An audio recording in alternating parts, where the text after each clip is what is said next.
అట్లాగే ప్రయాణికులారా, అట్లాగే మనని శాంతి భద్రతల్ని కాపాడేందుకు వచ్చినటువంటి పోలీసు మిత్రులారా, మీ అందరికీ పేరు పేరున సిపిఐఎంఎల్ న్యూ డెమోక్రసీ తరఫు నుంచి ముందుగా ధన్యవాదాలు తెలియజేస్తున్నాం. 3 రోజుల నుంచి ఆర్టీసీ కార్మికులు సమ్మెని కొనసాగిస్తున్నారు. తెలంగాణ రాష్ట్రంలో 32 డిమాండ్లతోటి తమ సమ్మె కొనసాగుతున్నది. ఈ సమ్మెని పరిష్కరించడంలో రాష్ట్ర ప్రభుత్వం వైఫల్యత చెందినటువంటి ఒక పరిస్థితి మనకు కనపడుతున్నది. తెలంగాణ రాష్ట్రాన్ని అధికారంలోకి వచ్చే ముందు రేవంత్ రెడ్డి గారి ప్రభుత్వం ఏం చెప్పేదంటే ఆర్టీసీని ప్రభుత్వంలో విలీనం చేసుకుంటానని చెప్పి ఆ రోజు మనకి హామీ ఇవ్వటం అనేటువంటిది జరిగింది. ఈ రోజు అది అమలు చేయడం లేదు. అయ్యా ఇది అమలు చేస్తావా లేదా అనేటువంటి చెప్పి కార్మికులు అడుగుతున్నారు.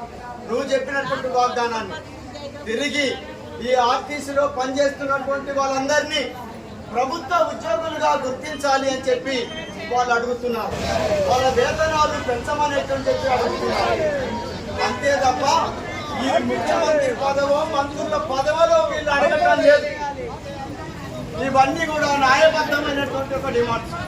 ఇవి పరిష్కరించాలి. వాళ్ళు ధాన్యాన్ని అడగటం లేదు, ఏ ఆస్తులు అడగటం లేదు.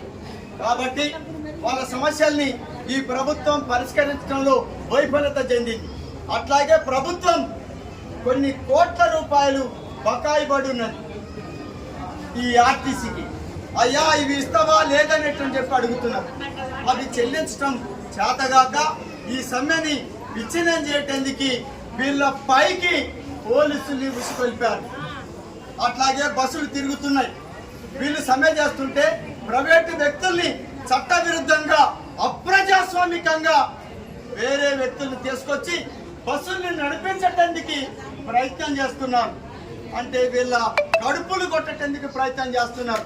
ఆర్టీసీ కార్మికుల కడుపులు కొట్టేసి ఈ ప్రయత్నాన్ని మీరందరూ అర్థం చేసుకోమని చెప్పి ప్రయాణికులకి సిపిఐఎంఎల్ న్యూ డెమోక్రసీ దండం పెడుతున్నాం, విజ్ఞప్తి చేస్తున్నాం. ఇట్లాంటి విచ్ఛిన్న చర్యలకి పాల్పడొద్దని చెప్పి ఈ ప్రభుత్వాన్ని కోరుతున్నాం. అందుకోసమే ఈ సమస్యని మీరు అర్థం చేసుకొని ఈ బస్సులు నడవకుండా గ్రామాలలో ఎక్కడికక్కడికి ఆపు చేయాలి. కార్మికులకి అండగా రక్షణగా నిలబడమని చెప్పి మీకు విజ్ఞప్తి చేసి కోరుకుంటున్నాం. ఈ రోజు మట్టికి ఈ సమ్మెని చర్చలకు పిలిచారు. ఇవాళ ఈ చర్చలలో ఈ సమస్యని పరిష్కరించకపోతే మాత్రం ఈ సమ్మెని ఉధృతం చేస్తాం. కార్మికులకు అండగా రక్షణగా నిలబడతాం. రక్తమైనా చిందిస్తాం, ప్రాణాలైనా అర్పిస్తాం. కార్మిక హక్కుల్ని సాధించే వరకు పోరాడి తీరుతామని చెప్పి పోరాటాల పోరుగడ్డైనటువంటి ఇల్లెందు నుంచి ఈ రోజు మేము ఈ వాగ్దానం చేస్తున్నాం. మమ్మల్ని అరెస్ట్ చేసినా ఏం లేదు, కేసులు పెట్టినా ఏం లేదు, కానీ కార్మికుల సమస్యలు మాత్రం పరిష్కారం కావాలి. అవి పోలీసులు కూడా మిత్రులు కూడా అర్థం చేసుకోమనేటువంటి కోరుకుంటున్నాం.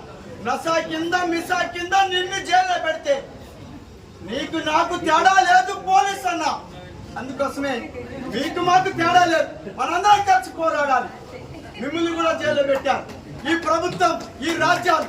కాబట్టి మీరందరూ అర్థం చేసుకొని ఇక్కడ ఉండేటువంటి ప్రయాణికులందరూ కార్మికులకి ఇక్కడ రేపటి నుంచి సమ్మెకి మద్దతుగా నిలబడాలి.